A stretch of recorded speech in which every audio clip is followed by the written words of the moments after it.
Timeline of Russian interference in the UK, including assassinations, money laundering, political corruption, and false campaigning through social media.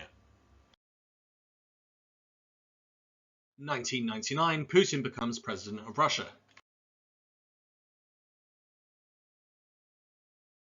2006, 23rd of November, Alexander Litvinenko killed using radioactive material which is dumped across the whole of London. No terrorist organisation has achieved this before or as of 2020.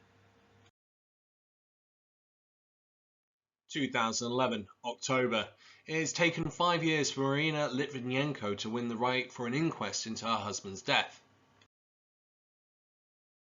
2014, 20th of February to the 26th of March, Putin invades the Crimea. Scottish independence referendum, 18th of September. 2015, 27th of January, a public inquiry begins into Litvinenko's murder. March, Metropolitan Police investigate £180 million worth of UK properties. It is thought that they were purchased with corrupt proceeds by secretive offshore companies in arrangements akin to putting money in a Swiss bank. A Deutsche Bank report suggests a considerable chunk of the UK's £133 billion of hidden capital inflows is related to Russian capital. Transparency International, who actively work against corruption, reports billions of pounds of corruptly gained money has been laundered by criminals and foreign officials buying upmarket London properties through anonymous offshore front companies, making the city arguably the world capital of money laundering. James Lang LaSalle reports, we estimate that Russian property buyers have spent some £560 million within the UK. 2016, January.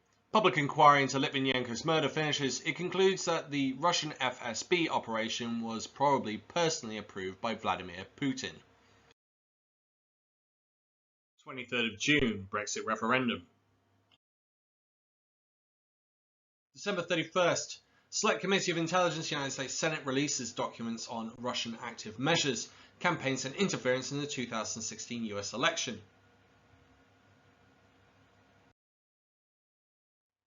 According to reports prepared for officials in the United Kingdom, roughly 2,800 accounts linked to Russia posted content on the 2018 poison attack on Sergei Skripal and his daughter in Salisbury, England, in an effort to provoke uncertainty over culpability for the attack. 2017, February. Head of the UK's National Cybersecurity asserted that the Russian government had stepped up its online aggression against Western countries. He cited 188 major cyber attacks over a 3-month period against the UK government, most of which were reportedly attributable to Russia and China. February. The NCSC reportedly blocked 34,450 attacks over a 6-month period against the UK, although not all these attacks are necessarily the Russian government. Further evidence of money laundering taking place in London, now connected to the Russian FSB. The newspaper Novaya Gazeta details a global laundromat scheme involving an estimated 500 Russian oligarchs, bankers or individuals with connections to the FSB, who moved at least $20 billion in stolen or illicit money out of Russia from 2010 to 14, and it showed British banks processed nearly $740 million, creating questions about the lack of scrutiny applied to suspicious money transfers and the anonymity afforded under British law to beneficial owners of British registered companies. June 15th, Heidi Blake and BuzzFeed released the book From Russia with Blood. BuzzFeed investigate a spate of murders that have taken place across the UK and link them to Putin. UK authorities had failed to respond firmly when people in Britain started dying on a regular basis due to the Russian assassinations. MI6 officials claimed, we know the Russians have an active program of killing people in the UK that they don't like, but had blamed the failure to prevent the killings on Scotland Yard. Russian agents were able to conduct these operations in the UK relatively easily, basically to get to the UK and kill.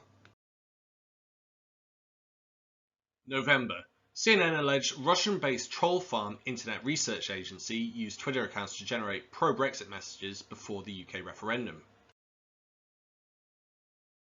Prime Minister May, in an address to the Kremlin, "We know what you are doing, and you will not succeed." 2018, 10th of January, US Senate releases a document, Putin's asymmetric assault on democracy in Russia and Europe, implications for US national security. It states, the Russian government has sought to influence democracy in the United Kingdom through disinformation, cyber hacking and corruption.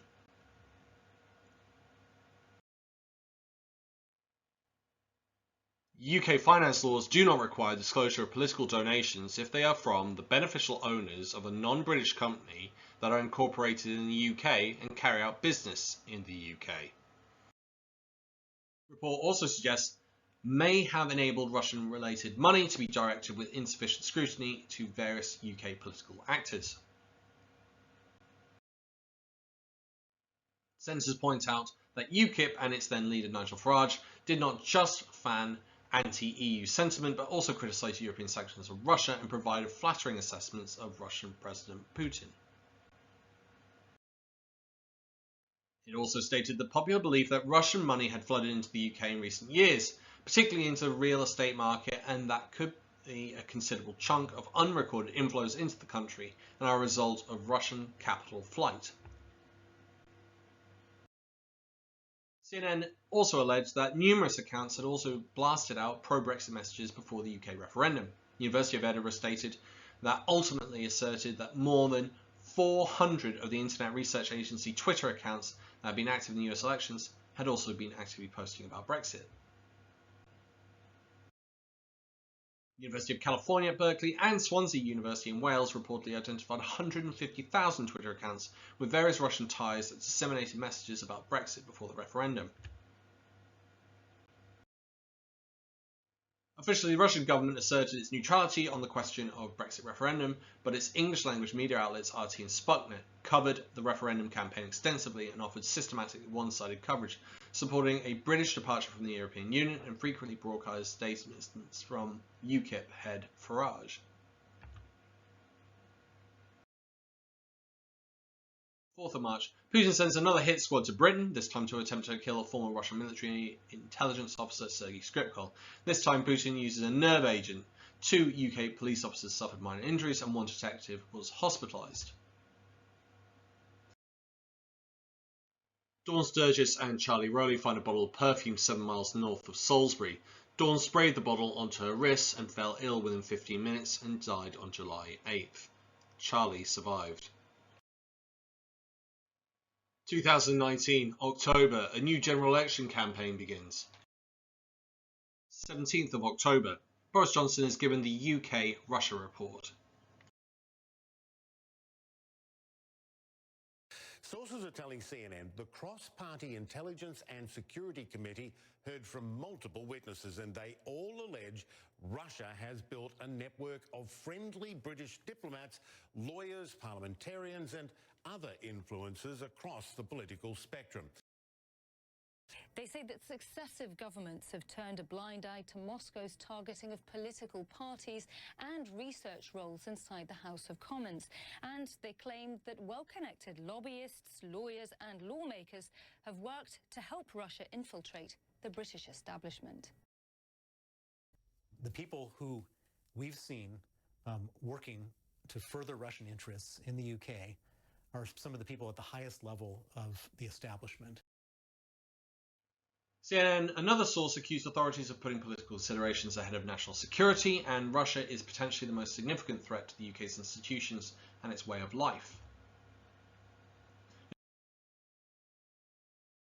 20th of November, Boris Johnson denies Russian interference. There's absolutely no evidence that I've ever seen of any Russian interference in UK democratic processes, and as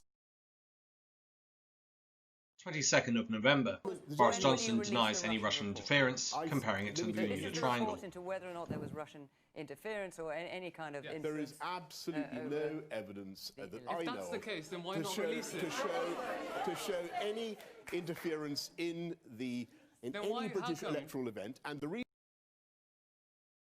2020, 20th of July. Johnson claims there's no evidence. The Conservatives have won the general election. Johnson rejects a call for a crackdown on London being a laundromat for Russian cash and states that London has some of the strongest controls in the world. 21st of July, UK Russia report released. The various statements have been made, not by Prime Minister, but by Number 10, which were categorically not true. And, they are facts. And it's, I know there's a new thing that if Number 10 says something, it's got to be true. Unfortunately, on this occasion, it clearly wasn't. I think I listed at least 4 occasions. There's clear evidence, not only just from the Scottish referendum, but also the Democratic leak in the United States. And so serious questions need to be asked why ministers didn't then see that they should at least look at the level of Russian interference in those elections. It's remarkable to me that suddenly last Thursday we had a statement saying or claiming that Russia had interfered in the 2019 general election, but complete silence on what went on before. The outrage isn't that there was interference. The outrage is that no one has wanted to know if there was interference. Successive governments have welcomed Russian oligarchs and their money with open arms. And there is a lot of Russians with very close links to Putin who are now very well integrated into both UK business, political and social scene, in what has been referred to as Londongrad. Yet few, if any, questions have been asked regarding the provenance of considerable wealth. This open door approach has provided an ideal mechanism by which illicit finance could be recycled through the London laundromat. And it is not just the oligarchs either. The arrival of Russian money has resulted in a growth industry of enablers. Lawyers, accountants, estate agents have all played a role, wittingly or unwittingly, and formed a buffer of Westerners who are de facto agents of the Russian state. There are a number of members of the House of Lords that have business interests linked to Russia or work directly for major Russian companies linked to the Russian state. These relationships should be carefully scrutinised, given the potential for the Russian state to exploit them. There must be complete transparency about any links with Russian businesses at every level of politics. And we do not have that in respect of the House of Lords at present. There is no country in the Western world that is more vigilant in protecting the interests of this country or the international community from Russian interference. 23rd of July, The Times says, the Conservative Party's finances came under the renewed scrutiny last night as it emerged that 2 of its MPs on the Intelligence Watchdog Committee and 14 ministers had accepted donations linked to Russia. Mr Lewis, International Development Secretary Anne-Marie Trevelyan, Justice Secretary Robert Buckland, Chancellor Rishi Sunak and Business Secretary Alex Sharma have all been handed between $5,000 and $58,000 personally or via their constituency parties in the past 6 years, according to the figures obtained by The Times.